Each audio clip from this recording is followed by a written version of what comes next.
Today we have a show that will help change your life. Stay with me and I'll tell you all about it in just a second.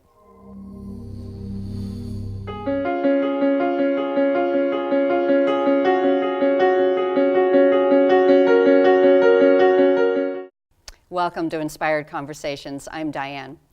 You know, we are in a country divided, and this is something that you really need to listen to and really need to know. So today I am interviewing Sarah Spoon. She has been a volunteer since 16 years old. She just won an Advocate of the Year award. She ran for the first time for City Council in Canby and won. So we're going to talk about that. If you think you want to run for office but you don't quite know how and say maybe not because I haven't done it before, she has, and she did. She's a mother of 4, and she owns an entertainment company with her husband. She's a realtor. You know, a master multitasker, as most women are. Welcome, Sarah. Thank you for joining me today. Thank you for having me, Diane. Yeah, so honestly, so many people, I think they've unfriended all their friends in Facebook that they didn't agree with. They've been ranting for 100 days now or so.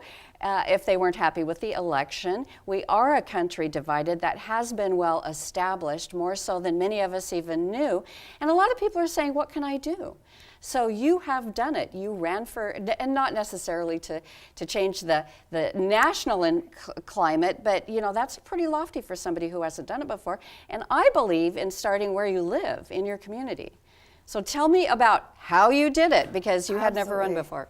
So first, I have to say that I think the worst thing you can do is unfriend everyone that you disagree with, because I think that's how we become divided. When we just create an echo chamber and we only see information, perspectives, and opinions from people we agree with, and then you have 2 or 3 schools of people doing that, you move farther and farther apart. It takes, in order to stay aware of what's happening, even if you don't like hearing it, even if you disagree, even if no one changes your mind, having an awareness of other people's lives and other people's perspective is really powerful, and that's the fuel for making a difference. And if we only listen to people that we agree with, we'll never move anyone anywhere, and we'll just continue to stay incredibly divided. That's a really good point. I mean, you know, I think it's so reactive, is that someone will say something or disagree with you in a very mean-spirited way, and you know, Facebook we kind of thought of was puppies and flowers and friendship. And you know, now that the conversation has changed on my timeline anyway, probably everyone's, I think we're just a little bit shocked and reactive. So that's a really good lesson to remember. It's hard, and I'm not saying I haven't unfriended some people that I disagree with, but I try and keep it to, if someone's hateful or cruel, then I will say this is not someone whose energy I want in my life. Right. But if it's just someone that I disagree with, even if I think they're completely off base and wrong and their analysis is wrong, as long as they're not being mean or cruel, I try and keep those people in my life, because I think that anytime you're challenged to better understand why you think the way you do or believe the way you do, the better off you are. And that challenge comes from someone who disagrees with you, not from someone who agrees with you. Right, and also you develop skills on how to communicate and share ideas, whereas if you're only talking to groups of people that you agree with, you don't need to learn how to fight without fighting, or you know, be opinionated without offending someone. That's great advice. Right, and I also think that it's important, if you ever think you want to run for office or become involved, doing that automatically takes you out of your little echo chamber of people you agree with, and you get put in the center of conversations where sometimes you're the only person in the room that thinks a particular way. And if you have no practice having those conversations, or you aren't accustomed to hearing differing opinions without making a face, then you're not going to succeed. Without rolling your eyes back into your head. You're not going to succeed in running for office or for a board or making any changes, because you only make change by helping people who see differently understand your point of view. So that's a great way to begin with how to prepare. Is that work with a diverse group of people. Now, what's another tip that you have? Because people think, I'm going to run for office, I've never done it before, so I guess what do? Knock on doors? I actually don't think that people should knock on doors. Well, it depends on your community, you know, and that's part of really understanding your community. My first tip is to get involved in your community in some way, and that doesn't have to be politically.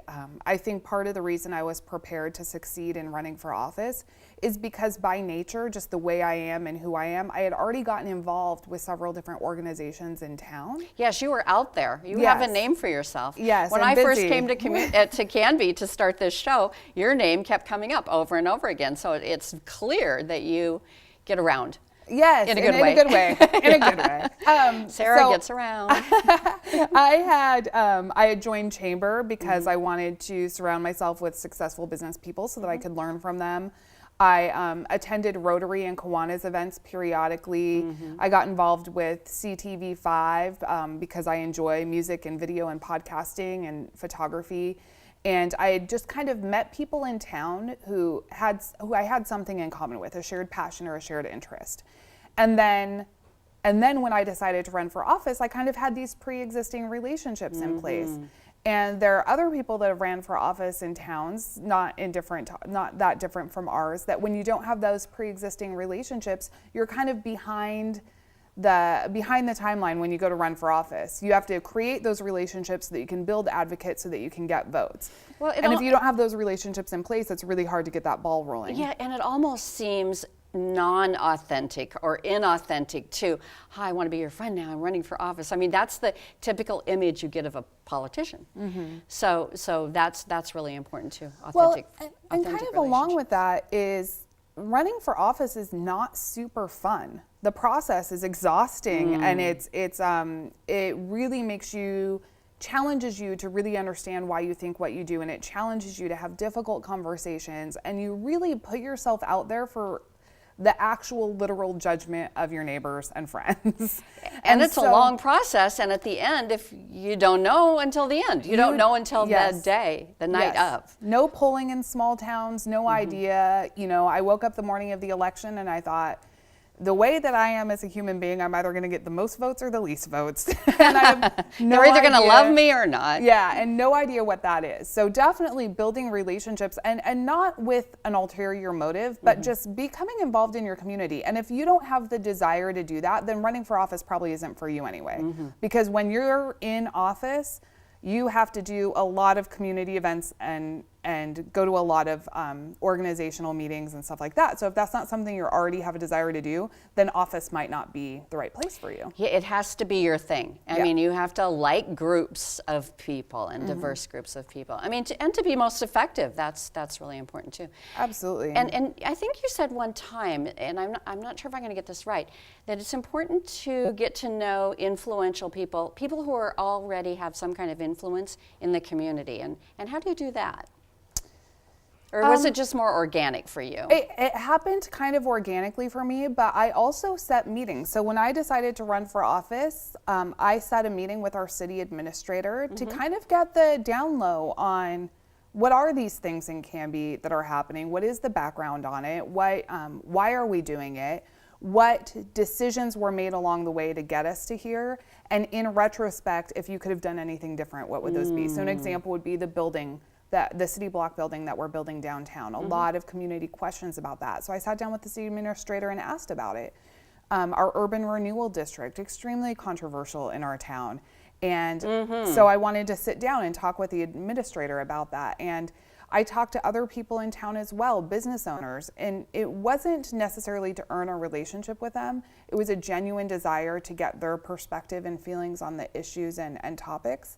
And then because you're authentic and asking them, that's frankly a lot more than most elected officials do. And then you create advocates because they see you as someone who's genuinely interested, and you should be. And so it's not with a motive to build a relationship, but it's certainly a benefit of caring. Right. I think you have to understand what your platform is and have a platform that's relevant to the community in order to make a difference. And I think maybe that might separate the people who have this, magical thinking about, I'm going to change legislation because I want this to be different for me. But really, I think the highest level of service is for thinking of the other person, of what the community needs are. So, congratulations to you for that. And I think too, there are a lot of things that happen in your community, in anyone's community, that they don't know why they're that way. And I've talked to a lot of people that have been elected in small towns across the state at different functions that I've gone to, where they got into office saying, I'm going to come into office and I think that this is dumb and I'm going to change that. And then they get there and they realize that it's that way for a reason, and it might not make sense, but it makes more sense than the alternative. And the way that local government, or government in general, but specifically local government in this case, is structured, sometimes there are ordinances or regulations that require something to happen that doesn't make sense in a vacuum when you look at this one particular issue. So an example is in, oh my goodness, now I can't remember where it is, a small town not too far from Eugene. I'm going to remember as soon as we're done. And they have a city-owned golf course, a city-owned and operated golf course. And I talked to a gentleman who was like, I ran for city council because I thought that was the dumbest thing I had ever heard of, and city government should be involved in city government, not running and operating a golf course. And then he got there and realized that it was the city's wastewater treatment plan. Oh. This golf course. Wow. So there's a higher purpose. Yes, there was a perfectly reasonable reason for it to be that way. And without the golf course, they would have to put thousands, close to $1 million into building an alternative plan. Right. So it did make sense. And so it's really So maybe he didn't do his homework. Is this Cottage Grove by chance? It was Cottage Grove, that's the name of it, yes. Right. But it was just really interesting because I think a lot of people run thinking, I'm going to do this, but it's not about a particular agenda. It's about looking at each individual issue, assessing how it's going to impact the people in your community, and then doing what you feel is the right thing. Yeah, absolutely. Well, so in closing, I want to ask you, what can people who are watching this, what is the most important thing that you would tell them? And let's just sort of make a profile of a person who's sitting there and upset with the way things are, and they want to make a difference, but they don't know how to start. What would you recommend? Well, there's a number of things that you can do. First off, you can run for office if you want, and if you would like to do that, my recommendation is to find a training program. There are several for women, no matter what your political affiliation is. There's some. That's a great resource. Yeah, you can look up a lot of I think both major political parties have training programs for people that are interested in running for office. Nice. So contact your local office and figure out if that's a match for you. But it might not be running for office. You might find that running for office isn't the right thing to do. So my recommendation would be to find a local organization to volunteer in, and that down the road, if you are committed to that and you believe in that, will open up different doors and different ways to influence your community. And the other thing is, if you're too nervous about running for office, but you want to be involved, there's something called a PCP, which is a precinct committee person. And those are for both major parties. And I would suspect some of the smaller parties have them as well, though I'm not as familiar. And those are the people at the local level that determine who and what they're going to, who they're going to endorse, what issues they're going to endorse, what position they're going to take, the party will take on them. And also what the local and state platforms are for your party. And so you don't have to run for office to make a big impact in politics. You can become a precinct committee person. That's not really putting yourself out there. You're not an elected official, but it gives you an opportunity to influence at the local level. Great to know. And also there are advocacy groups. Pantsuit Nation popped up during the election process and has millions of followers now and organized events. So, that's a great way to start. But thank you so much out of your busy schedule for taking time to sit down with me and helping the audience understand how to make the next step and step into their own power and make a difference and make a change. And you're a great example of that. Thank you, Diane. Yes, absolutely.